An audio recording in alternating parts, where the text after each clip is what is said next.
The people are the government, administering it by their agents. They are the government, the sovereign power. Andrew Jackson.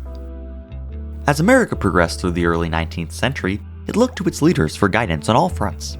A war that saw the nation's capital lit aflame, an expanding policy concerning the interest of European powers in the Western Hemisphere, and the continued expansion of settlers westward, with tragic consequences for the native peoples already living here. These are the stories of James Madison, James Monroe, John Quincy Adams, Andrew Jackson, and Martin Van Buren, 5 presidents who continued to shape the fast-growing American nation and establish the presence of the United States on the North American continent. Let's explore these interesting people. James Madison was the president that picked up the torch from Thomas Jefferson, and, having written a portion of the Federalist Papers, articles persuading the public to ratify the Constitution some 20 years before he became president, he was recognized as the father of the Constitution for helping to write and promote the document that would replace the ineffective previous set of laws, the Articles of Confederation. During Madison's presidency, America became re-engaged in a war with Britain, a conflict eventually to become known as the War of 1812.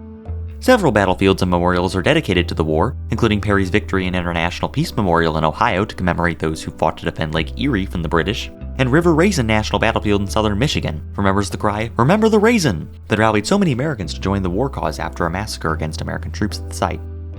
The war came directly to Washington, D.C. in August of 1814, when the British marched into the capital and proceeded to make the city turn ablaze with fire, damaging places that would eventually become national parks like the White House and other national historic landmarks like the U.S. Capitol. The war ended in 1815, and Madison's presidency lasted 2 more years to the beginning of 1817, after which he returned to his house in Virginia, Montpelier, which is not a national park, but is a national historic landmark that you can tour.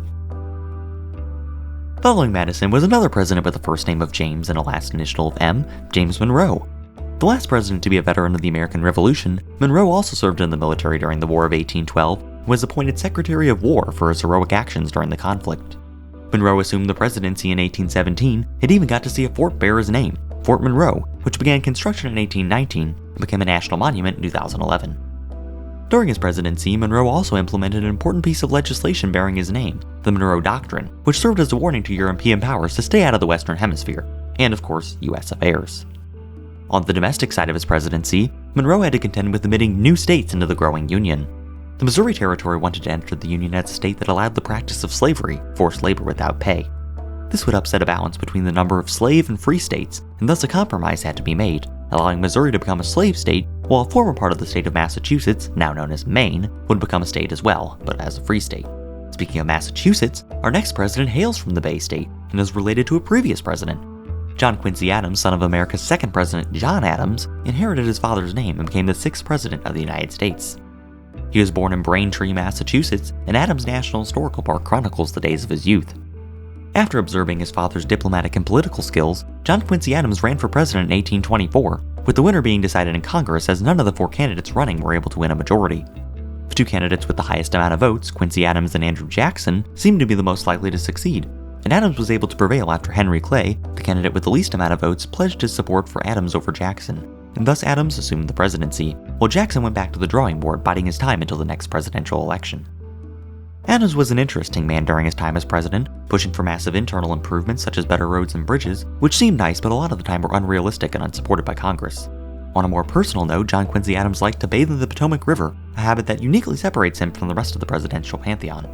While the part of the river that Adams bathed in is not under NPS jurisdiction, about 15 miles north of the nation's capital is Great Falls Park, dedicated to preserving at least some parts of this historic and naturally important river.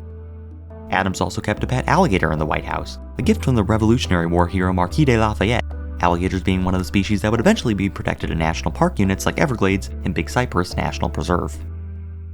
Unfortunately for Adams, his ideas got a lot of pushback from all sides, and in 1828, Andrew Jackson saw his opportunity to win the presidency, and subsequently defeated John Quincy Adams in a landslide, but go on to serve as president for 2 terms.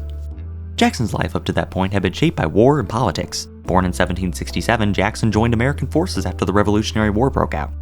Following the war, Jackson became involved in the politics of Tennessee Territory, even becoming its first congressman when it became a state in 1796. In 1804, Jackson came into possession of a property which would eventually become known as the Hermitage, located just east of Nashville, Tennessee. Jackson would make the Hermitage his home until 1845 when he passed away, the one major exception, of course, being his time in the White House. In 1813, Jackson returned to military service to fight in the War of 1812. He eventually made his way down to the Mississippi Territory, which was actually the part of the territory that would eventually become Alabama, and at a bend in the Tallapoosa River in 1814, he ended the Creek War with the killing of over 800 Red Stick Creek Indians, an ally of the larger British force during the War of 1812. This battle helped to make a national hero out of Jackson, and the site was later turned into Horseshoe Bend National Military Park to commemorate those who died on that sacred ground. Jackson's real major victory would come, however, down near New Orleans, Louisiana, where a fierce battle facing a quickly assembled American force and a massive British army against each other resulted in the Americans coming out on top. Jean Lafitte National Historical Park and Preserve is home to the site of the Battle of New Orleans and the history-making events that happened there. Following the war, Jackson got back into politics as you saw above and lost to John Quincy Adams in the 1824 election, but returned 4 years later and at last got to the White House in 1828. Jackson did many things while he was president, but two in particular stand out in relation to the national parks.